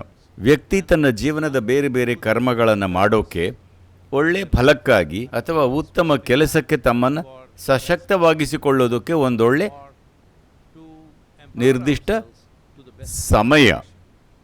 ಕರಾವಳಿ ರಾಜ್ಯಗಳಲ್ಲಿ ತಿಂಗಳು ಸಾಮಾನ್ಯವಾಗಿ ಅಮಾವಾಸ್ಯೆಯಿಂದ ಶುರುವಾಗತ್ತೆ. ಇತರೆ ಕೆಲವು ಭಾಗಗಳಲ್ಲಿ ತಿಂಗಳು ಪೂರ್ಣಿಮೆ ಅಥವಾ ಹುಣ್ಣಿಮೆಯಿಂದ ಶುರುವಾಗತ್ತೆ. ದುರದೃಷ್ಟವಶಾತ್ ಬ್ರಿಟಿಷರು ಬಂದಾಗ ಇದೆಲ್ಲವನ್ನ ತೆಗೆದುಹಾಕಿ ಗ್ರೆಗೋರಿಯನ್ ಕ್ಯಾಲೆಂಡರನ್ನು, ಈ ಮಾಡರ್ನ್ ಕ್ಯಾಲೆಂಡರನ್ನು ತಂದರು. ಅದು ಸಂಖ್ಯೆಗಳ ಒಂದು ವ್ಯವಸ್ಥೆ ಅಷ್ಟೇ. ಸಂಖ್ಯೆಗಳ ಒಂದು ವ್ಯವಸ್ಥೆ ಅಂತಿರೋದು ಯಾಕಂದರೆ ಇಲ್ಲಿ ಎಲ್ಲವೂ ಫಿಕ್ಸ್ ಆಗಿದೆ. ಗಣಿತದಲ್ಲಿ ಅಷ್ಟೇನು ಚುರುಕಿಲ್ಲದವರಿಗೂ ಇದು ಲೆಕ್ಕ ಹಾಕೋಕೆ ಸುಲಭ ಇರುತ್ತೆ. ಆದರೆ ಕ್ಯಾಲೆಂಡರ್ ಅಂದರೆ ಈ ಭೂಮಿಗೆ ಸಂಬಂಧಿಸಿದಂತೆ ಆಕಾಶಕಾಯಗಳ ಚಲನೆಗಳ ಕುರಿತಾದ ವಿಷಯಗಳನ್ನು ಹೊಂದಿರಬೇಕು. ಗ್ರೆಗೋರಿಯನ್ ಕ್ಯಾಲೆಂಡರ್ನಲ್ಲಿ ಇದು ಒಂಚೂರು ಇಲ್ಲ ಅಂತಲ್ಲ, ಆದರೆ ಅದು ತುಂಬಾ ಕಮ್ಮಿ ಇದೆ. ನಾವು ಇರೋ ಈ ಸೌರಮಂಡಲದಲ್ಲಿ ಇವತ್ತು ಏನಾಗ್ತಿದೆ ಅನ್ನೋದ್ರ ಬಗ್ಗೆ ಹೆಚ್ಚೇನೂ ಹೇಳೋದಿಲ್ಲ. ಅದರಲ್ಲಿ ಹುಣ್ಣಿಮೆ, ಅಮಾವಾಸ್ಯೆಯ ಉಲ್ಲೇಖನೇ ಇಲ್ಲ. ಅವೆಲ್ಲವೂ ಮನುಷ್ಯನ ದೇಹ ಮತ್ತು ಮನಸ್ಸಿನ ಮೇಲೆ ಅಷ್ಟೇ ಅಲ್ಲದೆ ಸಮುದ್ರದ ಅಲೆಗಳನ್ನೂ ಸೇರಿ ನಮ್ಮ ಸುತ್ತಮುತ್ತಲಿನ ಜಗತ್ತಿನ ಮೇಲೆ ದೊಡ್ಡ ಪ್ರಭಾವ ಬೀರುತ್ತವೆ. ಅವರು ಭಾನುವಾರ ರಜೆ ಅಂತ ಫಿಕ್ಸ್ ಮಾಡಿದ್ದಾರೆ. ಒಂದು ಜೀವವಾಗಿ ನಿಮಗೂ ಅದಕ್ಕೂ ಯಾವುದೇ ಸಂಬಂಧವಿಲ್ಲ. ಈ ನಾಗರಿಕತೆಯಲ್ಲಿ ಮಾಸಿಕ ರಜೆಗಳು ಹೀಗಿದ್ವು. ಹುಣ್ಣಿಮೆ ಅಂದರೆ 3 ದಿನ ರಜೆ, ಅಂದರೆ ಹುಣ್ಣಿಮೆಯ ದಿನ, ಅದರ ಹಿಂದಿನ ಮತ್ತು ಮರುದಿನ. ಅಮಾವಾಸ್ಯೆ ಅಂದರೆ 2 ದಿನ ರಜೆ. ಯಾಕಂದರೆ ಹುಣ್ಣಿಮೆ ಮತ್ತು ಅಮಾವಾಸ್ಯೆಗೆ ನಮ್ಮ ಜೀವ ವ್ಯವಸ್ಥೆಯ ಜೊತೆ, ಭೂಮಿಯ ಜೊತೆ, ನಾವು ಹುಟ್ಟಿರೋ ರೀತಿಯ ಜೊತೆ ಗಾಢವಾದ ಸಂಬಂಧವಿದೆ. ಇವತ್ತು ನಾವು ಇಲ್ಲಿದ್ದೀವಿ ಅಂದರೆ ಅದಕ್ಕೆ ಕಾರಣ ನಮ್ಮ ಅಮ್ಮಂದಿರ ದೇಹ ಚಂದ್ರನ ಚಕ್ರದೊಂದಿಗೆ ಲಯಗೊಂಡಿರೋದು. ಇಲ್ಲದಿದ್ದರೆ ನಾವು ಇಲ್ಲಿ ಇರ್ತಿರಲಿಲ್ಲ. ಈ ಪಂಚಾಂಗದಲ್ಲಿ ವಸಂತ ವಿಷುವತ್ ಸಂಕ್ರಾಂತಿಯನ್ನು ಪ್ರಮುಖ ದಿನ ಅಂತ ಗುರುತಿಸಿದ್ವಿ. ಯಾಕಂದರೆ ಇದು ವಸಂತದಿಂದ ಬೇಸಿಗೆಗೆ ಬದಲಾಗೋ ಸಮಯ. ಸೂರ್ಯನ ಶಕ್ತಿ ಎಷ್ಟು ಪ್ರಮಾಣದಲ್ಲಿ ಸಿಗುತ್ತೆ ಅನ್ನೋದರ ಮೇಲೆ ಭೂಮಿಯಲ್ಲಿ ಮುಖ್ಯವಾದ ಬದಲಾವಣೆಗಳಾಗೋ ಸಮಯ. ಎಲ್ಲ ಜೀವಿಗಳು ಸೌರಶಕ್ತಿಯಿಂದಲೇ ನಡೀತಿರೋದು. ಉತ್ತರಾರ್ಧಗೋಳದಲ್ಲಿರೋ ಜೀವಿಗಳೆಲ್ಲ ಬೇಸಿಗೆಯ ಸಮಯದಲ್ಲಿ ಇದಕ್ಕೆ ತಕ್ಕಂತೆ ಸ್ಪಂದಿಸುತ್ತವೆ. ಉತ್ತರಾರ್ಧಗೋಳದಲ್ಲಿ ಈ ವಿಷುವತ್ ಸಂಕ್ರಾಂತಿಯ ನಂತರ ಬರೋ ಮೊದಲ ಹುಣ್ಣಿಮೆ ಅಥವಾ ಅಮಾವಾಸ್ಯೆಯ ದಿನದಂದು ಸಾಮಾನ್ಯವಾಗಿ ಹೊಸ ವರ್ಷದ ಆರಂಭವಾಗುತ್ತೆ. ಹಾಗಾಗಿ ದಕ್ಷಿಣದಲ್ಲಿ ಯುಗಾದಿ, ಗುಡಿ ಪಡ್ವಾ, ಬೈಸಾಖಿ ಮತ್ತು ದೇಶದ ಬೇರೆ ಬೇರೆ ಭಾಗಗಳಲ್ಲಿ ಬೇರೆ ಬೇರೆ ಹಬ್ಬಗಳಿವೆ. ಇವೆಲ್ಲ ವಿಷುವತ್ ಸಂಕ್ರಾಂತಿ ನಂತರ ಬರೋ ಹುಣ್ಣಿಮೆ ಅಥವಾ ಅಮಾವಾಸ್ಯೆಯನ್ನು ಆಚರಿಸೋದಕ್ಕೆ ಇರೋದು. ಈಗ ಅಕ್ಷಭ್ರಮಣೆಗೆ ಬರೋಣ. ಅಕ್ಷಭ್ರಮಣೆ ಅಂದರೆ ಗೊತ್ತಾ? ಈಗ ಈ ಭೂಮಿ ಸುತ್ತುವಾಗ ಸ್ವಲ್ಪ ವಾಲಿಕೊಂಡಿರುತ್ತೆ, ಹೀಗೆ ಸುತ್ತುತ್ತಾ ಇರುತ್ತೆ. ಮತ್ತೆ ಸುತ್ತುವಾಗ ಭೂಮಿಯ ಅಕ್ಷ ಆಕ್ಸಿಸ್ ಕೂಡ ಒಂದು ಭ್ರಮಣೆಯಲ್ಲಿದೆ. ಭೂಮಿಯ ಅಕ್ಷ ಒಂದು ಕೋನದಲ್ಲಿದೆ, ಹಾಗಾಗಿ ಅಕ್ಷಭ್ರಮಣೆ ಆಗತ್ತೆ. ಈಗ ಅದು ಈ ದಿಕ್ಕಲ್ಲಿ ಚಲಿಸ್ತಿದೆ. ಇದನ್ನು ಪೂರ್ಣಗೊಳಿಸೋಕೆ ನಿರ್ದಿಷ್ಟ ಸಮಯ ಬೇಕು. ಆದರೆ ಈ ಅಕ್ಷಭ್ರಮಣೆ ಪಂಚಾಂಗನ ಮಾಡೋ ಆ ಇಡೀ ಲೆಕ್ಕಾಚಾರನ ತುಂಬ ಕಷ್ಟಕರವಾಗಿಸುತ್ತೆ. ಭಾರತೀಯ ಪಂಚಾಂಗದಲ್ಲಿ ಅಥವಾ ಚಾಂದ್ರ ಸೌರ ಪಂಚಾಂಗದಲ್ಲಿ ಇದನ್ನು ಪರಿಗಣಿಸ್ತಾರೆ. ಒಂದು ವೇಳೆ ಅಕ್ಷ ಹೀಗೆ ಹೊರಕ್ಕೆ ಚಾಚಿಕೊಂಡಿದ್ರೆ ಅದು ಈ ರೀತಿ ಹೋಗ್ತಾ ಇರ್ತಿತ್ತು. ಐತಿಹಾಸಿಕವಾಗಿ ಸೂರ್ಯ ಮೇಷರಾಶಿಗೆ ಪ್ರವೇಶಿಸಿದಾಗ, ಇಂಗ್ಲಿಷಲ್ಲಿ ಅದಕ್ಕೆ ಏರಿಸ್ ಅಂತಾರೆ, ಅದು ವಿಷುವತ್ ಸಂಕ್ರಾಂತಿ ಆಗಬೇಕಿತ್ತು. ಹಲವು ವರ್ಷಗಳ ಹಿಂದೆ ಅದು ವಿಷುವತ್ ಸಂಕ್ರಾಂತಿ ಆಗಿತ್ತು, ಸುಮಾರು 5ನೇ ಶತಮಾನದ ಆಸುಪಾಸು. ಆದರೆ ಇವತ್ತು ಅದು 24 ದಿನಗಳಷ್ಟು ವ್ಯತ್ಯಾಸ ಹೊಂದಿದೆ. ಇದು ಅಕ್ಷಭ್ರಮಣೆ ಮತ್ತು ಸೂರ್ಯ, ಚಂದ್ರ ಹಾಗೂ ಭೂಮಿಯ ನಡುವಿನ ಜಾಮಿತಿ ಬದಲಾಗ್ತಿರೋದ್ರಿಂದ ಆಗಿದೆ ಮತ್ತು ಬದಲಾಗ್ತಾ ಇರುತ್ತೆ. ನೀವು ವಿಷುವತ್ ಸಂಕ್ರಾಂತಿಯ ದಿನ ಸೂರ್ಯಾಸ್ತದ ನಂತರ ಆಕಾಶನ ನೋಡಿದರೆ 1000 ವರ್ಷಗಳ ಹಿಂದೆ ಇದ್ದಿದ್ದಕ್ಕಿಂತ ಬೇರೆಯದ್ದೇ ಆದ ಆಕಾಶದ ಭಾಗನ ನೋಡ್ತೀರಿ. ಅವರಿಗೆ ಇದೆಲ್ಲ ಟೆಲಿಸ್ಕೋಪ್ ಇಲ್ಲದೇನೆ ಗೊತ್ತಿತ್ತು. ವಿಷುವತ್ ಸಂಕ್ರಾಂತಿಯ ಸಮಯದಲ್ಲಿ ಸೂರ್ಯನಿಂದ ಬರೋ ಹೆಚ್ಚಿನ ಶಕ್ತಿಯಿಂದ ನಮ್ಮನ್ನೆಲ್ಲ ರಕ್ಷಿಸೋ ಭೂಮಿಯ ಕಾಂತೀಯ ವಲಯ, ಅದು ಸೌರಜ್ವಾಲೆ ಅಥವಾ ಸೌರ ಬಿರುಗಾಳಿ ಇರಬಹುದು. ಆ ರಕ್ಷಾ ವಲಯ ಆ ಸಮಯದಲ್ಲಿ ದುರ್ಬಲವಾಗುತ್ತೆ. ಭೂಮಿಯ ಕಾಂತಕ್ಷೇತ್ರ ಸೂರ್ಯನ ಕಾಂತಕ್ಷೇತ್ರದೊಂದಿಗೆ ಹೇಗೆ ಹೊಂದಿಕೊಳ್ಳುತ್ತೆ ಅನ್ನೋದರ ಮೇಲೆ, ಮುಖ್ಯವಾಗಿ 23ರಿಂದ 33 ಡಿಗ್ರಿ ಅಕ್ಷಾಂಶಗಳ ಮಧ್ಯೆ ಈ ಪ್ರಭಾವ ಅತ್ಯಂತ ಹೆಚ್ಚಾಗಿರುತ್ತೆ. ಭಾರತದ ಕೆಲವು ಭಾಗಗಳು ಈ ಅಕ್ಷಾಂಶದಲ್ಲಿವೆ. ಯುರೋಪ್, ಚೀನಾ, ಅಮೆರಿಕಾದ ಕೆಲವು ಭಾಗಗಳು ಕೂಡ ಈ ಅಕ್ಷಾಂಶದಲ್ಲಿವೆ. ಅಂದರೆ ಭೂಮಿಯ ಮ್ಯಾಗ್ನೆಟಿಕ್ ಫೀಲ್ಡ್ ಸೂರ್ಯನ ಪ್ಲಾಸ್ಮಾ ಅಥವಾ ಸೂರ್ಯನ ಶಕ್ತಿಯಿಂದ ಡಿಸ್ಟರ್ಬ್ ಆಗುತ್ತೆ ಅಥವಾ ಗಾಢವಾಗಿ ಪ್ರಭಾವಿತವಾಗುತ್ತೆ.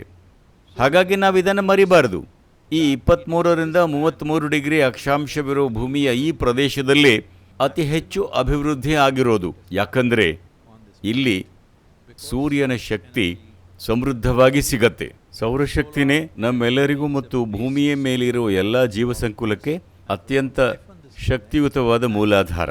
ಸಹಜವಾಗಿ ಈ ಪ್ರದೇಶದಲ್ಲಿ ವಾಸವಿರೋರು ಹೆಚ್ಚು ಅಭಿವೃದ್ಧಿ ಹೊಂದ್ತಾರೆ. ಯಾಕಂದರೆ ಈ ಅಕ್ಷಾಂಶದಲ್ಲಿ ಅತಿಯಾದ ತಾಪಮಾನ ಇಲ್ಲದೆ ಸೂರ್ಯನ ಶಕ್ತಿ ತುಂಬಾ ಸಮೃದ್ಧವಾಗಿ ಸಿಗತ್ತೆ. ದಕ್ಷಿಣ ಭಾರತ ಕಾಂತೀಯ ಸಮಭಾಜಕದ ಹತ್ತಿರ ಇರೋದರಿಂದ ವಿಷುವತ್ ಸಂಕ್ರಾಂತಿಯ ಸಮಯದಲ್ಲಿ ಸಾಮಾನ್ಯವಾಗಿ ಹೆಚ್ಚಿನ ಪ್ರಮಾಣದ ವಿದ್ಯುತ್ ಪ್ರವಾಹ ಇರುತ್ತೆ. ಮ್ಯಾಗ್ನೆಟಿಕ್ ಫೀಲ್ಡ್ಗೆ ಅಡಚಣೆಯಾದರೆ ಈ ವಿದ್ಯುತ್ ಪ್ರವಾಹ ಹೆಚ್ಚಿನ ವಿದ್ಯುತ್ ಚಾರ್ಜನ್ನು ಸೃಷ್ಟಿ ಮಾಡುತ್ತೆ. ನೀವದನ್ನು ಅಡಚಣೆ ಮಾಡ್ಕೋಬಹುದು ಅಥವಾ ನಿಮ್ಮ ವರ್ಧನೆಗೆ ಬಳಸ್ಕೋಬಹುದು.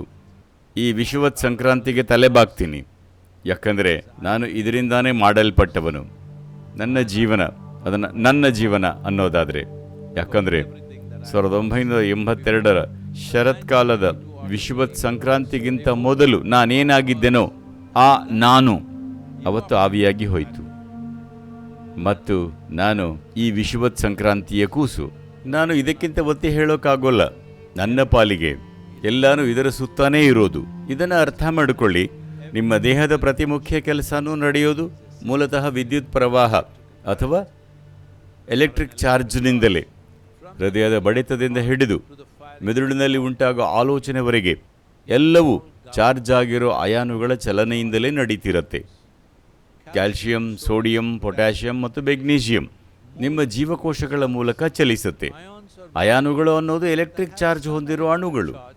ಹಾಗಾಗಿ ಅವು ನಮ್ಮ ಸುತ್ತ ಇರೋ ಕಾಂತೀಯ ಮತ್ತು ವಿದ್ಯುತ್ ಕ್ಷೇತ್ರಗಳಿಂದ ಪ್ರಭಾವಿತವಾಗುತ್ತವೆ. ನೀವು ಈ ಕಾಂತೀಯ ಸಮಭಾಜಕದ ಕೆಳಗೆ ಇದ್ದರೆ ಅಥವಾ ನಿರ್ದಿಷ್ಟ ಋತುಗಳಲ್ಲಿ ಈ ಪ್ರದೇಶದಲ್ಲಿದ್ದರೆ ನಿಮ್ಮ ಮೇಲೆ ಈ ಪ್ರಭಾವ ತುಂಬಾನೇ ಹೆಚ್ಚಿರುತ್ತೆ. ನಿಮ್ಮ ಮೆದುಳು ಚೆನ್ನಾಗಿ ಕೆಲಸ ಮಾಡಬಹುದು, ಹೃದಯ ಚೆನ್ನಾಗಿ ಬಡಿಬಹುದು, ನಿಮ್ಮೊಳಗಿನ ಎಲ್ಲಾನೂ ಚೆನ್ನಾಗಿ ಕೆಲಸ ಮಾಡಬಹುದು. ಎಲ್ಲಕ್ಕಿಂತ ಹೆಚ್ಚಾಗಿ ಇದು ಮನುಷ್ಯನನ್ನು ಸಶಕ್ತಗೊಳಿಸುತ್ತೆ. ನೀವು ಸರಿಯಾದ ರೀತಿಯಲ್ಲಿ ಗ್ರಹಣಶೀಲರಾಗಿದ್ದರೆ ಭೂಮಿಯ ವಾತಾವರಣದ ಎಲೆಕ್ಟ್ರಿಕ್ ಫೀಲ್ಡ್ನಲ್ಲಿ ತೀವ್ರ ಏರಿಳಿತ ಆಗ್ತಿರುವಾಗ ನಿಮ್ಮ ದೇಹ ಒಂದು ಸೂಕ್ಷ್ಮ ಆ್ಯಂಟೆನಾ ಹಾಗೆ ಕೆಲಸ ಮಾಡಿ ಸುತ್ತಮುತ್ತ ಇರೋ ಆ ಬದಲಾವಣೆಗಳನ್ನು ಮತ್ತು ಶಕ್ತಿಯನ್ನು ಪಡ್ಕೊಳ್ಳುತ್ತೆ.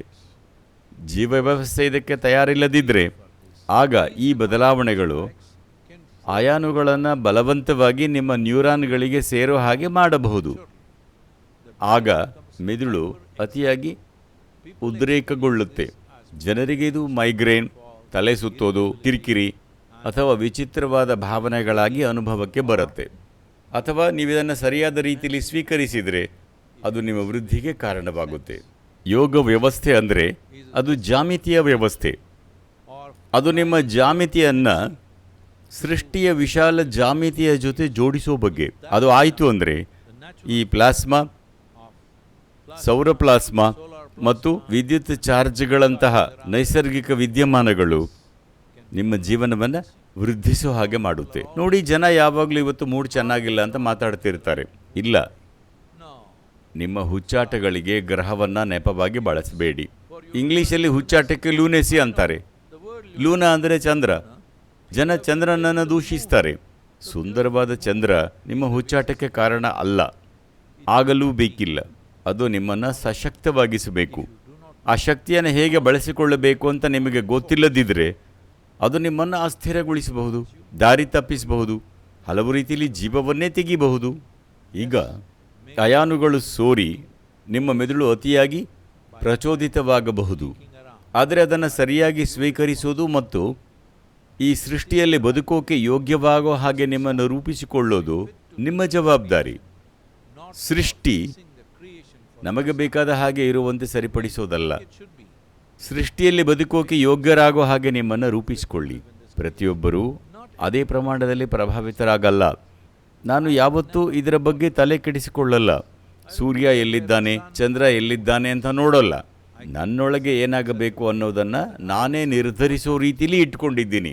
ಪ್ರತಿಯೊಬ್ಬ ಮನುಷ್ಯನಿಗೂ ಈ ಸಾಧ್ಯತೆ ಇದೆ. ಅಂದರೆ ಸೌರಮಂಡಲ ಅನ್ನೋ ಈ ಕುಂಬಾರನ ಚಕ್ರದ ಮೇಲೆ ಸವಾರಿ ಮಾಡೋ ಸಾಮರ್ಥ್ಯ ನಿಮಗಿದೆ. ನೋಡಿ, ಇಂಗ್ಲೀಷಲ್ಲಿ ಹ್ಯೂಮನ್ ಬೀಯಿಂಗ್ ಅಂತಾರೆ. ನಿಮಗೆ ಮಾತ್ರ ಬೀಯಿಂಗ್ ಅನ್ನೋದು ಅಂದರೆ ನೀವು ಹೇಗಿರಬೇಕು ಅನ್ನೋ ಆಯ್ಕೆ ನಿಮಗಿದೆ. ನೀವು ಮನುಷ್ಯ ಪ್ರಾಣಿಯಲ್ಲ, ನೀವು ಮನುಷ್ಯ ಜೀವ. ಅಂದರೆ ಹೊರಗಿನ ಶಕ್ತಿಗಳು ಏನೇ ಇರಲಿ, ಹೇಗಿರಬೇಕು ಅಂತ ಗೊತ್ತಿದ್ರೆ ಆಗ ಮಾತ್ರ ನಿಮ್ಮನ್ನು ಮನುಷ್ಯ ಅಂತ ಕರೀಬಹುದು. ಇಲ್ಲದಿದ್ದರೆ ನೀವು ಭೂಮಿ ಮೇಲಿನ ಇತರೆ ಪ್ರಾಣಿಗಳ ಹಾಗೆ. ಅವೆಲ್ಲವೂ ಈ ಅಂಶಗಳಿಂದ ಪ್ರಭಾವಿತವಾಗುತ್ತವೆ. ಆದರೆ ಮನುಷ್ಯ ತನ್ನೊಳಗೆ ಆಗೋ ಅನುಭವದ ಮೇಲೆ ಹಿಡಿತ ಸಾಧಿಸಬಹುದು. ಯೋಗ ಸಾಧನದ ಮೂಲಕ ಜೀವ ವ್ಯವಸ್ಥೆಯನ್ನು ಪ್ರಿಪೇರ್ ಮಾಡಿದರೆ ಇವೇ ಅಡೆತಡೆಗಳು ನೀವು ಮೇಲೆ ಹಾರೋಕೆ ರನ್ವೇ ಥರ ಕೆಲಸ ಮಾಡುತ್ತವೆ. ಇದು ಹ್ಯಾಂಗ್ ಗ್ಲೈಡರ್ ಅಥವಾ ಗ್ಲೈಡರ್ ಇದ್ದ ಹಾಗೆ. ಗಾಳಿಗೆ ವಿರುದ್ಧವಾಗಿ ಇದ್ದಾಗ ಚೆನ್ನಾಗಿ ಹಾರುತ್ತೆ. ಆದರೆ ಬರೀ ಒಂದು ಜಾಮಿತಿಯ ರಚನೆ ಆಗಿರೋ ಈ ಗ್ಲೈಡರನ್ನು ಹೇಗೆ ನಿರ್ವಹಿಸಬೇಕು ಅಂತ ನಿಮಗೆ ಗೊತ್ತಿಲ್ಲದಿದ್ದರೆ ನಾಶವಾಗಿ ಹೋಗ್ತೀರಿ. ಆದರೆ ಏನು ಮಾಡ್ತಿದ್ದೀರಿ ಅಂತ ಗೊತ್ತಿದ್ರೆ ಎತ್ತರಕ್ಕೆ ಹಾರಬಹುದು. ನನಗೆ ಹಾರೋ ಆಸಕ್ತಿ ಬಂದಿದ್ದು ಕೇವಲ 12 ವರ್ಷದವನಿದ್ದಾಗ. 17 ವರ್ಷದವನಿದ್ದಾಗ ನನ್ನದೇ ಏನೋ ಡಿಸೈನ್ ಇಟ್ಕೊಂಡು ಮಾಡಿ ಸುಮಾರು ಸಲ ಫೇಲ್ ಆದ ನಂತರ ಆ ಕಾಲದ ಒಂದು ಮ್ಯಾಗಝೈನ್ನಲ್ಲಿದ್ದ ಒಂದು ಡಿಸೈನ್ ನೋಡಿ ನಾನೇ ಒಂದು ಹ್ಯಾಂಗ್ ಗ್ಲೈಡರ್ ಮಾಡಿದ್ದೆ. ಅವತ್ತಿನ ಕಾಲದಲ್ಲಿ ಇವತ್ತಿನ ಥರ ಆಧುನಿಕ ವಸ್ತುಗಳು ಸಿಗ್ತಿರಲಿಲ್ಲ. ಹಾಗಾಗಿ ಹಳೆಯ ಪ್ಯಾರಾಚೂಟ್, ಸಿಲ್ಕ್, ಬಿದಿರು ಹೀಗೆ ಏನೇನೋ ವಸ್ತುಗಳನ್ನು ತಂದು ಒಂದು ದೊಡ್ಡ ಹ್ಯಾಂಗ್ ಗ್ಲೈಡರನ್ನು ರೆಡಿ ಮಾಡಿದ್ವಿ. ಅದು ಹಾರತ್ತೆ ಅಂತ ನಾವು ನಂಬಿದ್ವಿ. ಕೊನೆಗೆ ಅದನ್ನು ಹಾರಿಸೋ ಸಮಯ ಬಂದಾಗ ಗುಡ್ಡದ ಮೇಲಿಂದ ಓಡಿ ಹಾರೋಕೆ ನನ್ನ ಯಾವ ಫ್ರೆಂಡ್ಸ್ ಕೂಡ ತಯಾರಿರಲಿಲ್ಲ. ಅವರೆಲ್ಲ ಬುದ್ಧಿವಂತರು. ಆದರೆ ನನಗೆ ಹಾರೋ ಯೋಗ್ಯತೆಯೇ ಇಲ್ಲದ ಆ ಗ್ಲೈಡರ್ ಜೊತೆ ಹಾರೋಕೆ ಪ್ರಯತ್ನಿಸುವಷ್ಟು ಹುಚ್ಚು ಧೈರ್ಯ ಇತ್ತು. ನಾನು ಅದರಲ್ಲಿ ಹಾರೋಕೆ ಅಂತ ಕೆಳಕ್ಕೆ ಜಿಗಿದೆ. ಅವರು ಹೇಳಿದ ಪ್ರಕಾರ ನಾನು ಸುಮಾರು 22 ಸೆಕೆಂಡುಗಳವರೆಗೆ ಗಾಳಿಯಲ್ಲಿದ್ದೆ. ಆಮೇಲೆ ಇಡೀ ಗ್ಲೈಡರ್ ಮಡಚಿ ಹೋಗಿ ಕೆಳಗೆ ಬಿದ್ದೆ. ಇವೆಲ್ಲ ಟೆನ್ನೆಸ್ಸಿಲಿ ಇರೋ ಥರ ನಯವಾಗಿ ಹರಡಿರೋ ಬೆಟ್ಟಗಳಲ್ಲ. ಇದು ದಕ್ಷಿಣ ಭಾರತ. ಇಲ್ಲಿ ಬೆಟ್ಟಗಳಲ್ಲಿ ಕಲ್ಲು ಮುಳ್ಳು ಎಲ್ಲನೂ ಇರುತ್ತೆ. ಕೊನೆಗೆ ನನ್ನ 2 ಪಾದಗಳ ಮೂಳೆ ಮುರಿದು ಹೋಗಿದ್ವು. ಆಮೇಲೆ ಸರಿಯಾದ ಹ್ಯಾಂಗ್ ಗ್ಲೈಡರ್ ಪಡ್ಕೊಂಡು ಹಾರೋಕೆ ನನಗೆ ಇನ್ನೂ 5 ವರ್ಷ ಬೇಕಾಯಿತು. ನಾನು ನಿಮಗೇನು ಹೇಳ್ತಿದ್ದೀನಿ ಅಂದರೆ, ಈ ದೇಹ ಮತ್ತು ಮನಸ್ಸು ಇವೆರಡೂ ಸಹ ಅದ್ಭುತ ಉಪಕರಣಗಳು. ಆದರೆ ಎತ್ತರಕ್ಕೆ ಹಾರಬೇಕಂದ್ರೆ ಅವುಗಳನ್ನು ಸರಿಯಾದ ರೀತಿಯಲ್ಲಿ ಇಟ್ಕೋಬೇಕು. ಇಲ್ಲದಿದ್ದರೆ ನಮ್ಮನ್ನು ರೂಪಿಸೋ ಪ್ರತಿ ನೈಸರ್ಗಿಕ ಶಕ್ತಿನೂ ನಮಗೆ ವಿರುದ್ಧವಾಗಿದೆ ಅನಿಸುತ್ತೆ. ಅವುಗಳನ್ನು ಅಡಚಣೆಗಳು ಅಥವಾ ನೆಗೆಟಿವ್ ಶಕ್ತಿಗಳು ಅಂತ ಕರೀತಾರೆ. ಇಲ್ಲ, ಸರಿಯಾದ ಮಾರ್ಗದಲ್ಲಿದ್ದರೆ ಇವು ಸಶಕ್ತಗೊಳಿಸುತ್ತವೆ. ಇವತ್ತಿಗೂ ಎಲ್ಲ ವಿಮಾನಗಳು ಗಾಳಿಗೆ ವಿರುದ್ಧ ದಿಕ್ಕಲ್ಲಿ ಟೇಕ್ ಆಫ್ ಆಗುತ್ತೆ, ಗಾಳಿ ಬರ್ತಿರೋ ದಿಕ್ಕಲ್ಲಲ್ಲ. ಮುಂದಿನ ಸಲ ವಿಮಾನದಲ್ಲಿ ಹೋಗುವಾಗ ವಿಂಡ್ ಸಾಕನ್ನು ಗಮನಿಸಿ. ಗಾಳಿಗೆ ವಿರುದ್ಧವಾಗಿದ್ದಾಗಲೇ ಎತ್ತರಕ್ಕೆ ಹಾರೋದು. ಒಂದು ಅಡಚಣೆಯಾಗೋದು ನಿಮ್ಮನ್ನು ಸಿದ್ಧಪಡಿಸಿಕೊಳ್ಳದಿದ್ದಾಗ ಮಾತ್ರ. ನಿಮ್ಮ ಮೇಲೆ ಅಗತ್ಯ ಕೆಲಸ ಮಾಡಿಕೊಂಡಿದ್ರೆ ಅದು ಮುಂದಿನ ಹಂತಕ್ಕೆ ಹೋಗೋಕೆ ಒಂದು ಅವಕಾಶವಾಗುತ್ತೆ. ಬ್ರಹ್ಮಾಂಡದ ಇದೇ ಜಾಮಿತಿ ಒಬ್ಬನಲ್ಲಿ ಹುಚ್ಚನ್ನು ಉಂಟು ಮಾಡಿದರೆ ಇನ್ನೊಬ್ಬನಲ್ಲಿ ಬೆಳವಣಿಗೆಗೆ ಕಾರಣವಾಗುತ್ತೆ. ಇದು ಜೀವ ವ್ಯವಸ್ಥೆಯನ್ನು ಹೇಗೆ ರೂಪಿಸಿಕೊಂಡಿದ್ದೀರಿ ಅನ್ನೋದರ ಮೇಲೆ ಇರುತ್ತೆ. ವಿಷುವತ್ ಸಂಕ್ರಾಂತಿಯ ಟೈಮಲ್ಲಿ ಮಾಡಬಹುದಾದ ಸರಳ ವಿಷಯ ಅಂದರೆ ಕೂದಲನ್ನು ಒದ್ದೆಯಾಗಿ ಇಟ್ಟುಕೊಳ್ಳೋದು. ಮುಖ್ಯವಾಗಿ ದಿನದ ಎಲ್ಲ 4 ಸಂಧ್ಯಾಕಾಲಗಳಲ್ಲಿ, ಅಂದರೆ ಮುಂಜಾನೆ, ಮಧ್ಯಾಹ್ನ, ಸಂಜೆ ಮತ್ತು ಮಧ್ಯರಾತ್ರಿ. ಮಧ್ಯರಾತ್ರಿ ಸಮಯ ಮಾಡೋಕೆ ಸುಮಾರು ಜನರಿಗೆ ಆಗದೇ ಇರಬಹುದು. ಒಂದು ವೇಳೆ ಕೂದಲನ್ನು ಒದ್ದೆಯಾಗಿ ಇಟ್ಟುಕೊಳ್ಳೋಕೆ ಆಗದಿದ್ದರೆ, ಅಥವಾ ನಿಮ್ಮ ತಲೆಯ ಮೇಲೆ ಕೂದಲೇ ಇಲ್ಲ ಅಂತಾಗಿದ್ದರೆ, ಅಟ್ಲೀಸ್ಟ್ ತಲೆಯ ಮೇಲ್ಭಾಗವನ್ನು ಒದ್ದೆಯಾಗಿ ಇಟ್ಟುಕೊಳ್ಬೇಕು. ಇದನ್ನು ನೀವು ಹುಣ್ಣಿಮೆ ಮತ್ತು ಅಮಾವಾಸ್ಯೆಯ ದಿನಗಳಲ್ಲಿ ಕೂಡ ಮಾಡಬಹುದು. ವಿಷುವತ್ ಸಂಕ್ರಾಂತಿಯಿಂದ ದಕ್ಷಿಣಾಯನದವರೆಗಿನ ಈ ಅವಧಿ ತುಂಬ ಮುಖ್ಯ. ಯಾಕಂದರೆ ಈ ಸಮಯದಲ್ಲಿ ಸೂರ್ಯನ ಪ್ರಭಾವ ಅತಿ ಹೆಚ್ಚಾಗಿರುತ್ತೆ. ನಿಮ್ಮ ಜೀವನನ ವೃದ್ಧಿಸಿಕೊಳ್ಳೋಕೆ ಇಂಥ ಸುಮಾರು ಸರಳ ವಿಷಯಗಳನ್ನು ನೀವು ಮಾಡಬಹುದು.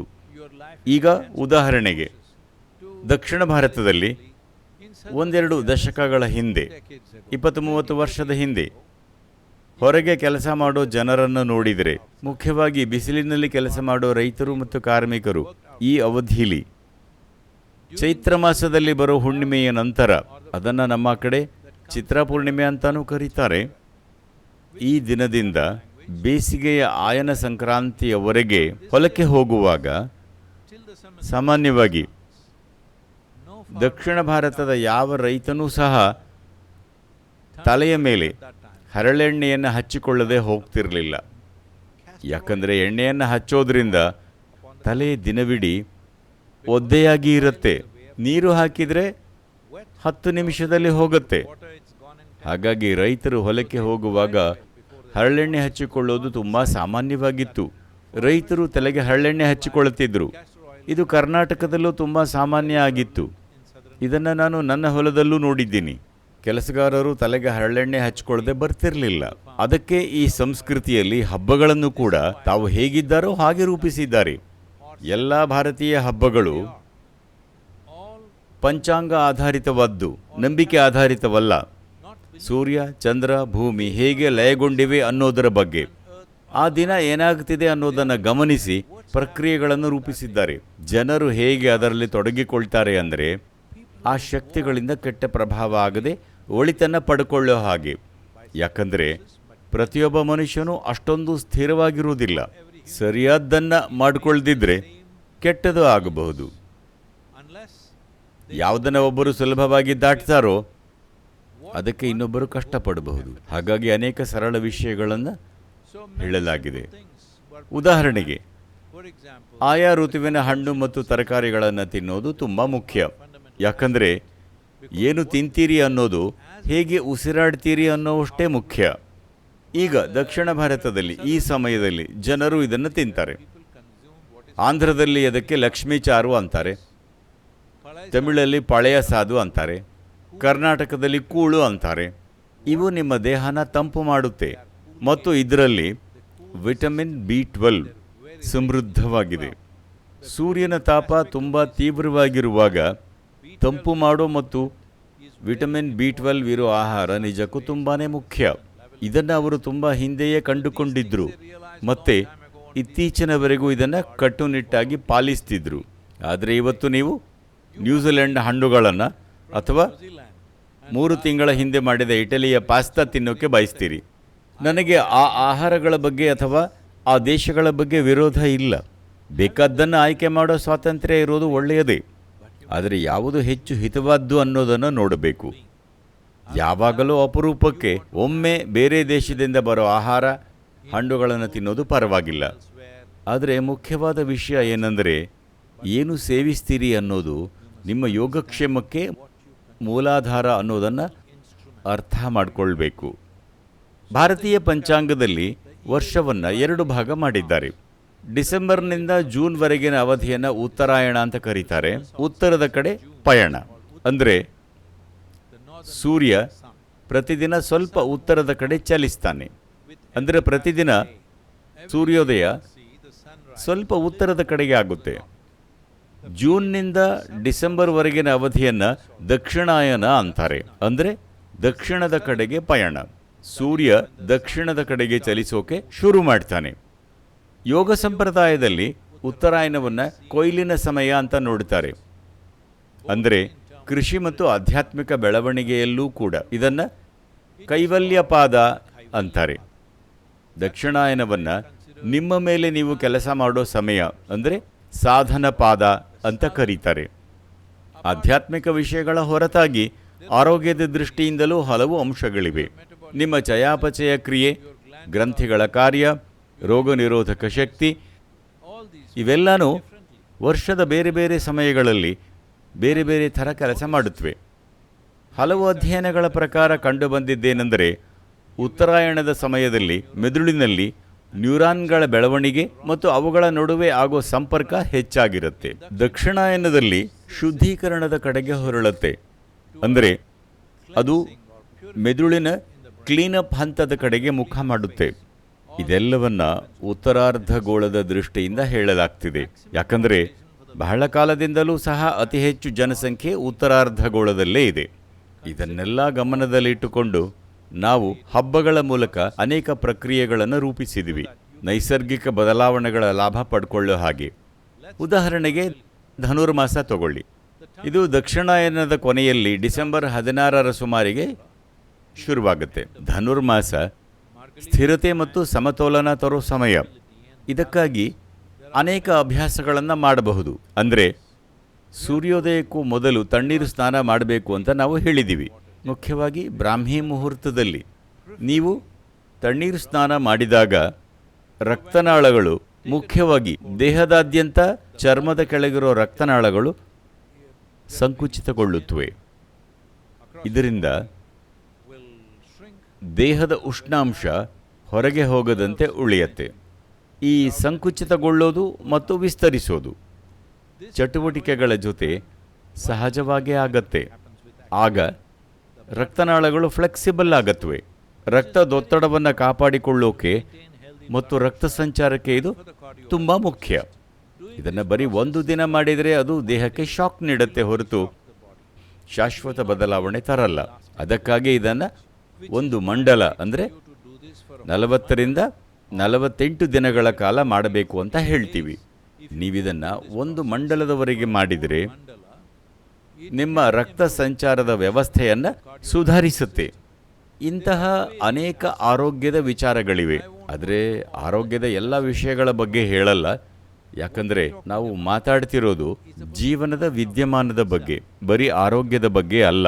ಜನರಿಗೆ ಆರೋಗ್ಯದ ಲಾಭಗಳು ಸುಲಭವಾಗಿ ಅರ್ಥ ಆಗಬಹುದು, ಆದರೆ ಮೂಲ ವಿಷಯ ಬರೀ ಆರೋಗ್ಯದ ಬಗ್ಗೆ ಅಲ್ಲ. ದೇಹ ಮತ್ತು ಮನಸ್ಸು ನಮ್ಮ ಜೀವನಕ್ಕೆ ಅಡೆತಡೆಗಳಾಗಬಾರದು ಅನ್ನೋದನ್ನು ನೋಡ್ತಿದ್ದೀವಿ. ಅವು ನಮ್ಮ ಯೋಗಕ್ಷೇಮಕ್ಕೆ, ಪರಮ ಶ್ರೇಯಸ್ಸಿಗೆ ಮೆಟ್ಟಿಲುಗಳಾಗಬೇಕು.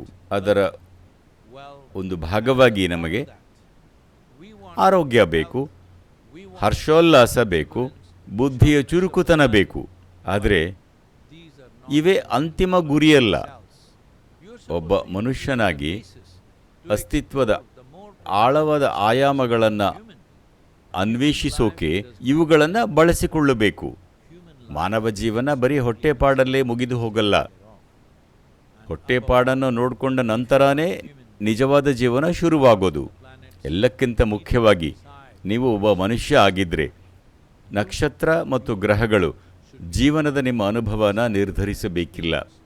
ನಿಮ್ಮೊಳಗಿನ ಅನುಭವವನ್ನು ಕೇವಲ ನೀವೊಬ್ಬರೇ ನಿರ್ಧರಿಸಬೇಕು. ಚಂದ್ರ, ಸೂರ್ಯ, ಕ್ಯಾಲೆಂಡರ್ ಇವೆಲ್ಲನೂ ಮುಖ್ಯನೇ, ಆದರೆ ಅವುಗಳಿಗೆ ಅಂಟಿಕೊಳ್ಳಬೇಡಿ. ದೇವರ ದಾಸಿಮಯ್ಯ ಅವರದ್ದು ಒಂದು ಅದ್ಭುತ ವಚನ ಇದೆ. ನೀವು ಅವರ ಬಗ್ಗೆ ಕೇಳಿರಬಹುದು, ಕೇಳಿಲ್ಲ ಅಂದರೆ ಅವರ ವಚನಗಳನ್ನು ಓದಿ, ಅವು ಅದ್ಭುತವಾಗಿವೆ. ಅವರ ವಚನದ ಒಂದು ಚರಣ ಓದ್ತೀನಿ, ಕೇಳಿ. ಅಚ್ಚ ಶಿವಭಕ್ತಂಗೆ ಹೊತ್ತಾರೆ ಅಮಾವಾಸ್ಯೆ, ಮಟ್ಟ ಮಧ್ಯಾಹ್ನ ಸಂಕ್ರಾಂತಿ, ಮತ್ತೆ ಅಸ್ತಮಾನ ಪೌರ್ಣಮಿ ಹುಣ್ಣಿಮೆ, ಭಕ್ತನ ಮನೆಯ ಅಂಗಳವೇ ವಾರಣಾಸಿ ಕಾಣ ರಾಮನಾಥ. ಇದರ ಅರ್ಥ ಏನಂದ್ರೆ, ಶಿವನ ಜೊತೆ ಪೂರ್ತಿಯಾಗಿ ಒಂದಾಗಿ ಹೋದವನಿಗೆ ಸೂರ್ಯೋದಯವಿಲ್ಲ, ಅಮಾವಾಸ್ಯೆ ಇಲ್ಲ, ಹಗಲಿಲ್ಲ, ಸಂಕ್ರಾಂತಿ ಇಲ್ಲ, ಸೂರ್ಯಾಸ್ತ ಇಲ್ಲ, ಹುಣ್ಣಿಮೆನೂ ಇಲ್ಲ. ಅವನ ಅಂಗಳಾನೇ ನಿಜವಾದ ವಾರಣಾಸಿ, ಓ ರಾಮನಾಥ.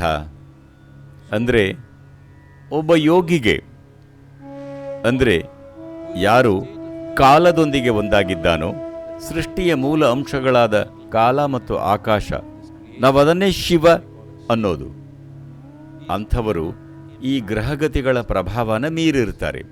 ಹುಣ್ಣಿಮೆ ಇರಲಿ ಅಥವಾ ಬಿಡಲಿ, ಸೂರ್ಯ ಉತ್ತರಕ್ಕೆ ಹೋಗಲಿ ಅಥವಾ ದಕ್ಷಿಣಕ್ಕೆ ಹೋಗಲಿ, ಅವನ ಒಳಗಿನ ಅನುಭವವನ್ನು ಗ್ರಹಗಳ ಚಲನೆಗಳು ಯಾವುವೂ ನಿರ್ಧರಿಸುವುದಿಲ್ಲ. ಯಾಕಂದರೆ ಮಾನವ ಪ್ರಜ್ಞೆ ಸೃಷ್ಟಿಯಲ್ಲಿ ವ್ಯಕ್ತವಾಗಿರೋ ಈ ಎಲ್ಲ ಸಂಗತಿಗಳಿಗಿಂತ ಮಿಗಿಲಾದದ್ದು. ಅವು ಯಾವ ದಿಕ್ಕಿನಲ್ಲಾದರೂ ಸಾಗ್ತಾ ಇರಲಿ. ಯೋಗದ ಗುರಿ ಇದೇನೆ, ನಿಮ್ಮ ಜೀವನದ ಅನುಭವವನ್ನು ನೀವು ಕೈಗೆತ್ತಿಕೊಳ್ಳೋ ಹಾಗೆ ಮಾಡೋದು. ಅಂದರೆ ಅದನ್ನು ಸೃಷ್ಟಿಯ ಬೇರೆ ಬೇರೆ ಚಕ್ರಗಳು ನಿರ್ಧರಿಸದೇ ಇರೋದು. ಆದರೆ ನೀವು ಆ ಮುಕ್ತಿಯ ಸ್ಥಿತಿಯನ್ನು ತಲುಪೋವರೆಗೆ ನೀವು ಕಾಲಾಕಾಶದ ಚಕ್ರಗಳನ್ನು ಮೀರೋ ತನಕ ಅವುಗಳ ಮೇಲೆ ಸವಾರಿ ಮಾಡೋದನ್ನು ಕಲಿಬೇಕು. ಸವಾರಿ ಮಾಡೋಕೆ ನಿಮಗೆ ಸರಿಯಾದ ಕ್ಯಾಲೆಂಡರ್ ಬೇಕು. ಹಾಗಾಗಿ ಪಂಚಾಂಗದ ಸದುಪಯೋಗ ಪಡ್ಕೊಳ್ಳಿ. ನಿಮಗಾಗಿ ಅದ್ಭುತವಾದ ಜೀವನನ ರೂಪಿಸಿಕೊಳ್ಳೋಕೆ ನಮ್ಮ ಸುತ್ತ ಇರೋ ಸೃಷ್ಟಿಯ ಈ ಅಗಾಧ, ವ್ಯವಸ್ಥಿತ, ಸಂಕೀರ್ಣ ಸ್ವರೂಪನ ಗೌರವಿಸೋದನ್ನು ಕಲಿಯಿರಿ. ಎಲ್ಲಕ್ಕಿಂತ ಹೆಚ್ಚಾಗಿ ಮಾನವ ಪ್ರಜ್ಞೆಯ ಅದ್ಭುತ, ಅಸಾಮಾನ್ಯ ಸ್ವರೂಪನ ಅನ್ವೇಷಿಸಿ. 360ಯಲ್ಲಿ ಮತ್ತೆ ಸಿಕ್ಕೋಣ.